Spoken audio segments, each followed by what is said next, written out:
नमस्कार दोस्तों, आइए सुनते हैं मेरी लिखी कहानी जंगल जलेबी। आइए सुनते हैं। रेखा के आंगन में ढेर सारे बच्चे जमा थे। उसके घर के पास लगे बागवाड़ी में एक जंगल जलेबी का पेड़ था और भी बहुत सारे पेड़ों से सजी थी बागवाड़ी। रेखा के आंगन में ढेर सारे बच्चे जमा थे और उसके घर के पास लगे बागवाड़ी में एक जंगल जलेबी का पेड़ था और भी बहुत सारे पेड़ों से सजी थी बागवाड़ी। आंवला से लेकर बेर तक लगे हुए थे, परंतु उस बागवाड़ी में जंगल जलेबी लगे पौधे का फल जंगल जलेबी बच्चों में काफ़ी लोकप्रिय था, जिसका आकार मुड़ा हुआ बिल्कुल चाशनी में डूबी हुई जलेबी की तरह गोल गोल हुआ करता है और जो पक जाने पर बहुत ही मीठी होती थी। सभी गांव के बच्चे उसे रेखा बुआ कहकर पुकारते और वह डंडा लेकर खड़ी हो जाती थी, बच्चों को मारने के लिए नहीं बल्कि उन्हें जंगल जलेबी तोड़कर देने के लिए। वो तोड़ती और बच्चों में होड़ मच जाती ज़्यादा से ज़्यादा लपक लेने की।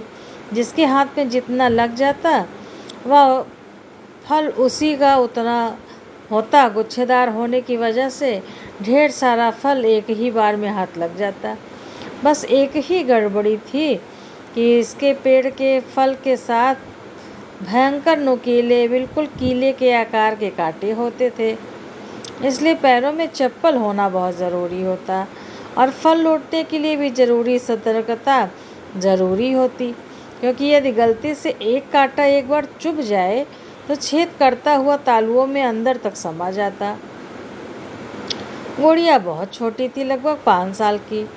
आज जब वह बड़े बच्चों के साथ जंगल जलेबी लूटने के लिए लपकी तो उसके पाँव में चप्पल नहीं थी। वह छोटी बच्ची अपने साथ के कुछ दोस्तों के साथ घर के बाहर खेल रही थी कि अचानक रेखा बुआ की बागवाड़ी में जंगल जलेबी खाने की तलब में जंगल जलेबी लेने भागी और उसके पाँव में कांटा चुभ गया। वह जोर जोर से चिल्लाने लगी। खून का एक फव्वारा उसके पैर के तालुओं के बिल्कुल बीचों बीच से फूट पड़ा था। एक नुकीला कांटा उसके पैरों में धंस चुका था। वह दर्द से कराहने लगी। उस नुकीले कांटे की चुभन जलन आसानी थी। अब सभी बच्चों ने जंगल जलेबी लूटना छोड़कर उसको घेर लिया था। रेखा बुआ भी अब लग्गे से जंगल जलेबी तोड़ना छोड़ उसके करीब आ गई। उन्होंने गुड़िया को अपने बाहों का सहारा दिया और उसे उसके घर ले गई। वह पूरा पैर न रख पाने के कारण पंजे के बल चल रही थी। खून था कि पुराना फटा कपड़ा बांधने पर भी रुकने का नाम नहीं ले रहा था। सभी बच्चे रेखा बुआ के पीछे हो लिए। दर्द बढ़ता जा रहा था। गुड़िया दर्द से तड़प रही थी। उन्होंने 10 फर्लांग की दूरी पर बने 2 मंजिला कच्चे मकान के आंगन में बांस की बनी चारपाई पर गुड़िया को बिठा दिया और रेखा बुआ ने गुड़िया की माँ को आवाज़ लगाई। रेखा बुआ की आवाज़ के साथ साथ अन्य बच्चों ने भी आवाज़ लगाई, चाची जल्दी आओ, गुड़िया के पैर में जंगल जलेबी का कांटा गड़ गया है, देखो कितना खून बह रहा। सभी की चिल्लाने की आवाज़ सुनकर गुड़िया की माँ कुएं पर ही रस्सी बाल्टी छोड़कर घर की ओर लपकी। कुआं गुड़िया के घर के पास ही 10 कदम की दूरी पर था। गुड़िया की माँ जैसे ही घर के अंदर आई, गुड़िया उन्हें देखकर और तेज तेज रोने लगी। रेखा बुआ और बच्चों के द्वारा गुड़िया को चुप कराने का कोई प्रलोभन अब तक काम ना आया था। एक तो माँ की लाडली और उस पर दर्द भी भयंकर था। किसी तरह से उसने अपनी माँ को अपना पैर छूने दिया। अब तक गुड़िया की पूरी एड़ी लाल हो फूल चुकी थी। सूजन जबरदस्त थी। गुड़िया की माँ ने उसे चुप कराते हुए घरेलू उपचार के तहत सबसे पहले उसके पैरों को हल्के गुनगुने पानी से साफ किया, फिर तवा को गर्म कर मदार के पत्ते सेक लाई। मदार के पत्ते के उलट पुलट तालुओं में जिस जगह कांटा घुसा था, सफ़ेद पट्टी के सहारे बांध दिया। अब तक गुड़िया शांत हो अपनी माँ को उपचार करती देख रही थी, परंतु जब तक कांटा अंदर रहेगा उसकी तकलीफ कम न होगी, क्योंकि कांटा पूरी तरह अंदर धंस चुका है और जो पूरी तरह पकने के बाद ही निकलेगा। तब तक गुड़िया को तकलीफ सहनी ही होगी, मगर तत्काल में गुड़िया को राहत मिल गई है। सब बच्चे शांतिपूर्वक गुड़िया का उपचार होते देख रहे थे। रेखा बुआ पट्टी काट कर देने में मदद कर रही थी। गुड़िया के पैर में पट्टी बन चुकी थी। पट्टी कर चुकने के बाद गुड़िया की माँ ने अब गुड़िया को प्यार भरी डांट लगाई। पैरों में चप्पल क्यों नहीं थी तेरे? नंगे पाँव क्यों खेलने घर से बाहर भाग गई थी? गुड़िया ने जवाब दिया, माँ मैंने चप्पल इधर उधर देखी, मुझे नहीं दिखी तो मैं बिना चप्पलों के ही बाहर खेलने निकल गई। ये सब मुझे बुलाने आए थे।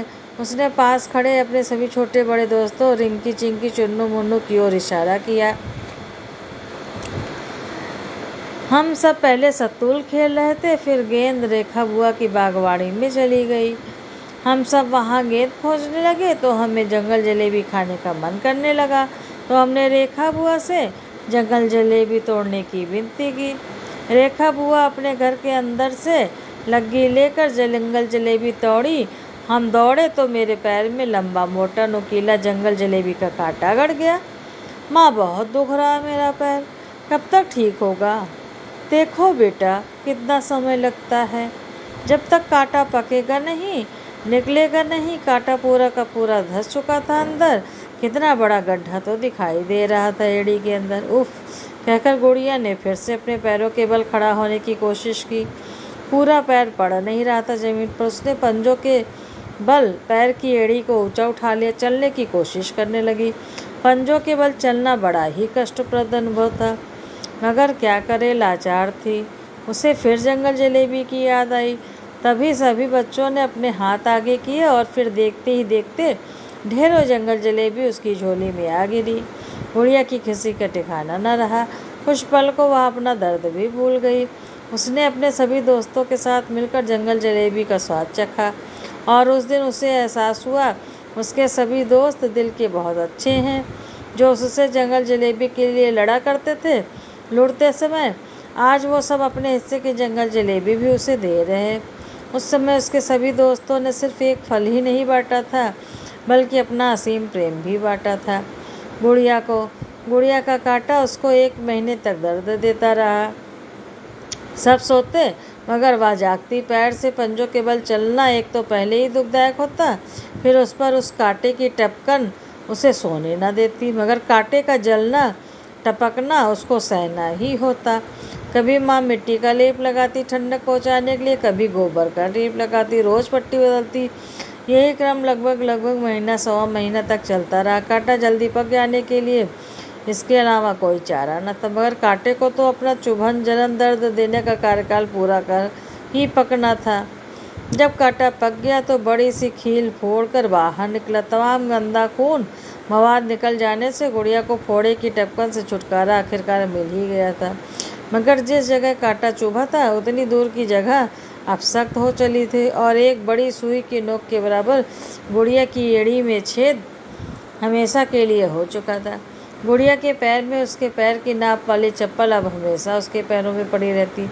वह छोटी बच्ची गुड़िया अपने दोस्तों से जब भी मिलती उन्हें धन्यवाद देती, उन सब की सहजता पर कि जब उसके पैर जख्मी हो गए कांटा चुभ जाने से, उन सभी ने अपने अपने घरों का रास्ता नापने के बजाय उसके दर्द में उसके सहभागी ही नहीं बने, वरन उसके शारीरिक पीड़ा को कम ना कर सके उनने के बावजूद मानसिक पीड़ा को कम करने की उचित कोशिश की।